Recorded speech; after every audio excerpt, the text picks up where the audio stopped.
अस्सलाम वालेकुम dear students. आज से हम क्लास 10 का फिज़िक्स स्टार्ट करने वाले हैं, जिसका पहला चैप्टर है simple harmonic motion and waves. ठीक है, जिसका पहला टॉपिक जो है ऑसिलेटरी मोशन है। ठीक है, ऑसिलेटरी मोशन क्या चीज़ है, इसको हम किस तरह डिफ़ाइन कर सकते हैं। तो इसका डिफिनीशन कुछ इस तरह से है कि the repeated back and fourth motion of a body about it's equilibrium और मीन पोजीशन। ठीक है, उसे हम ऑसिलेटरी मोशन कहते हैं। ठीक है, ये एक स्पेशल टाइप है मोशन का, जिसे मोशन के मुख्तलिफ टाइप्स हमने पढ़े हुए हैं क्लास 9th में, लेकिन यहाँ पर हमने एक स्पेशल टाइप लिया हुआ है इस चैप्टर में, जिसे हम ऑसिलेटरी मोशन कहते हैं। ठीक है, oscillatory motion repeated back and fourth motion है अबाउट इट मीन पोजीशन। इस मोशन को हम किस तरह समझते हैं, इसके लिए हमने एक इस फिगर का सहारा लिया हुआ है, जिसमें एक फिक्स सपोर्ट से एक वायर को सस्पेंड किया हुआ है, जिसकी इस एंड पर एक मास को अटैच किया हुआ है। ठीक है,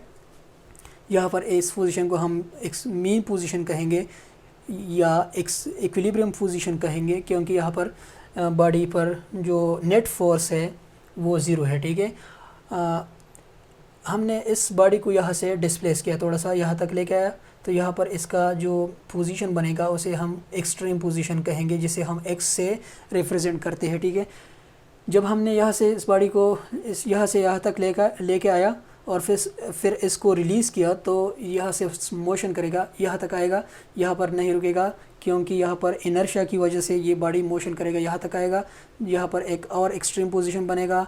इस एक्सट्रीम पोजीशन को हम एक्स डैश से रिप्रेजेंट करते हैं। ठीक है, इस तरफ body about it's mean position जो है टू एंड फ्रो मोशन करेगा, जिसे हम ऑसिलेटरी मोशन कहते हैं। ठीक है, अब हम आते हैं वो टर्म्स के बारे में डिस्कस करेंगे कि कौन से ऐसे टर्म्स है जो इस मोशन के साथ एसोसिएटेड है, जिसमें सबसे पहला टर्म जो है हमारे पास वो साइकिल है। ठीक है, साइकिल क्या चीज़ है या वाइब्रेशन क्या चीज़ है। One complete round trip of body about it's mean position is called cycle. ठीक है, अब फिर यहाँ पर आते हैं कि फिगर से हम साइकिल को ईजिली डिफाइन कर सकते हैं। ठीक है, कहते हैं कि one complete round trip of body about it's mean position is called cycle.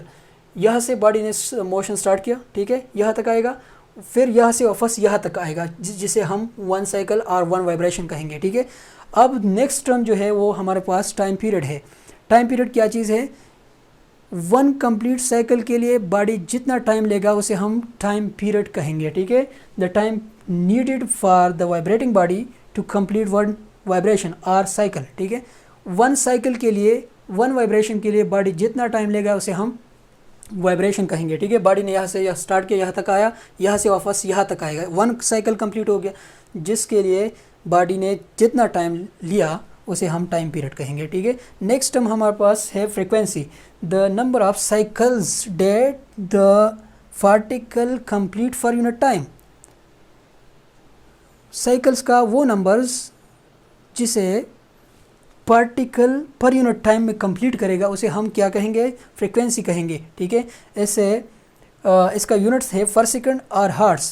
ठीक है, फ्रीक्वेंसी का यूनिट्स क्या है, पर सेकंड, वन साइकिल पर सेकंड जो है बराबर है वन हर्ट्ज के। ठीक है, ऐसे हम इस यूनिट में मेजर करेंगे। नेक्स्ट जो टर्म इस टॉपिक के साथ एसोसिएटेड है वो क्या है, वो है हमारे पास relationship between time period and frequency. ठीक है, इन दोनों टाइम पीरियड और फ्रीक्वेंसी के माबैन जो है, इन दोनों के दरमियान क्या रिलेशन है, उस चीज़ को हम डिस्कस करेंगे। Time period and frequency are reciprocal to each other, ये दोनों एक दूसरे से रेसिप्रोकल है। क्यों, इसका मतलब क्या हुआ कि बॉडी जितना ज़्यादा वाइब्रेट करेगा, ठीक है, जितना ज़्यादा वाइब्रेट करेगा उतना ज़्यादा उसका फ्रीक्वेंसी होगा। ठीक है, जितना ज़्यादा वाइब्रेट करेगा उतना ज़्यादा उसका फ्रीक्वेंसी होगा। ठीक है, जितना ज़्यादा वाइब्रेट करेगा उतना ज़्यादा टाइम कम लेगा, वाइब्रेशन के लिए टाइम कम लेगा। तो फ्रीक्वेंसी ज़्यादा होने का मतलब यहाँ पर ये है कि वाइब्रेशन ज़्यादा होंगे तो टाइम कम लगेगा साइकिल को कंप्लीट करने के लिए। तो इसलिए फ्रीक्वेंसी एंड टाइम पीरियड एक दूसरे के रेसिप्रोकल है। ठीक है, नेक्स्ट टर्म इसमें हमारे पास है डिस्प्लेसमेंट। ठीक है, तो डिस्प्लेसमेंट कुछ इस तरह से है कि the distance of oscillating body from its mean position at any instant of time is called displacement. यहाँ पर हमने फिगर ड्रा किया हुआ है कि डिस्प्लेसमेंट यहाँ से हम ले सकते हैं, ठीक है, यहाँ से हम डिस्प्लेसमेंट समझ सकते हैं, ठीक है, कि बॉडी का वो डिस्टेंस जिसे हम at any instant of time from its mean position, वो डिस्टेंस बॉडी का जो कि होगा at any instant of time from its mean position. Definition से आप हमें पता चल गया कि बॉडी जहाँ पर भी होगा किसी भी टाइम पर बॉडी का वो डिस्टेंस जो कि मीन पोजीशन से रहेगा उसे हम कहेंगे डिस्प्लेसमेंट। पर इसके बॉडी ने ये बॉडी है, यहाँ से स्टार्ट किया, यहाँ तक आया, फिर यहाँ से यहाँ तक, यहाँ तक आया, हमने इसका डिस्प्लेसमेंट यहाँ पर फेक आउट किया, ठीक है, डिस्टेंस जो है यहाँ पर फेक आउट किया।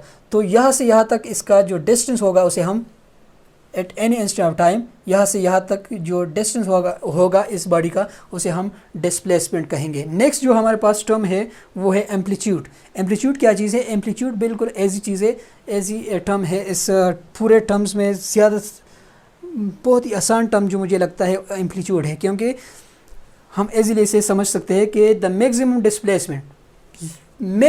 Displacement from mean position to extreme position, यानी मीन पोजीशन से एक्सट्रीम पोजीशन के दरमियान मैक्सिमम डिस्प्लेसमेंट को हम क्या कहेंगे? एम्पलीट्यूड कहेंगे। एम्पलीट्यूड भी एक लेंथ है, इसलिए हम इसे मेजर करेंगे मीटर में, और डिस्प्लेसमेंट जो है वो भी एक लेंथ है, उसे हम किस यूनिट में मेजर करेंगे? उसे भी हम मीटर में मेजर करेंगे, ठीक है। ये था हमारा आज का टॉपिक, उम्मीद है आपको समझ आया होगा, ठीक है। आज के लिए इतना ही, नेक्स्ट लेक्चर के लिए मुझे इजाज़त दीजिए। अल्लाह हाफ़िज़।